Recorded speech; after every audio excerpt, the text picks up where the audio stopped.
1 വർഷം മുന്നേ ചെയ്ത ബ്ലൗസിന്റെ വർക്കാണ് ഇത്. പലപ്പോഴായിട്ട് പോസ്റ്റ് ചെയ്യണമെന്ന് വെച്ചിട്ടുള്ളതായിരുന്നു, പക്ഷെ സമയം കിട്ടിയിട്ടില്ല.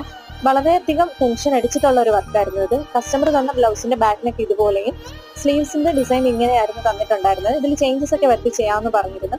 അപ്പൊ എനിക്ക് ഈ നെറ്റ് വെച്ചിട്ടുള്ള ബ്ലൗസ് ഞാൻ ഇതുവരെ ചെയ്തിട്ടുണ്ടായിരുന്നില്ല. അപ്പൊ എനിക്ക് അറിയാവുന്ന ഒരു ചേച്ചിയുടെ ബൊട്ടീക്കിൽ കൊണ്ടു കൊടുത്തിട്ട് അവിടെ വർക്കേഴ്സ് ഉണ്ടായിരുന്നു, അവരുടെ കയ്യിൽ കൊടുത്ത് ചെയ്യിക്കാന്ന് പറഞ്ഞ് കൊടുത്തിട്ടുണ്ടായിരുന്നു. അപ്പൊ ഞാൻ കസ്റ്റമറിന് തിരിച്ചു കൊടുക്കുന്നതിന് ഒരു 3-4 ദിവസം മുന്നേ അവിടുന്ന് ആ ഷോപ്പിൽ നിന്ന് വിളിച്ചിട്ട് പറഞ്ഞായിരുന്നു അവരുടെ വർക്കേഴ്സിന് ഇത് ചെയ്യാൻ പറ്റത്തില്ല. അതായത് നിലവിൽ ഇപ്പം നിൽക്കുന്ന വർക്കർ നെറ്റിന്റെ ബ്ലൗസ് ഒന്നും ചെയ്തിട്ടില്ല, അങ്ങനെ എന്തൊക്കെയോ പറഞ്ഞിട്ടുണ്ടായിരുന്നു. എനിക്കത് കേട്ടതോടുകൂടി ആകെ ടെൻഷനായി. എന്ത് ചെയ്യണമെന്ന് ഒരെത്തും പിടിയും കിട്ടുന്നില്ല. സമയത്തിന് കൊടുക്കാൻ പറ്റുമോ, ഞാൻ കസ്റ്റമറിന്റെ നിന്ന് മേടിച്ചും പോയി. അങ്ങനെ ആകെ ടെൻഷൻ അടിച്ചിട്ട് ഞാൻ തന്നെ രണ്ടും കൽപ്പിച്ച് ചെയ്ത ഒരു വർക്കായിരുന്നു. എന്തായാലും സക്സസ് ആയി എന്നാണ് എൻ്റെ ഒരു വിശ്വാസം. ഇപ്പൊ കസ്റ്റമർ ഇട്ടിട്ടുള്ള ഫോട്ടോയും വീഡിയോയും കൂടി ഞാൻ ഇതിന്റെ കൂടെ ഇൻക്ലൂഡ് ചെയ്തിട്ടുണ്ട്.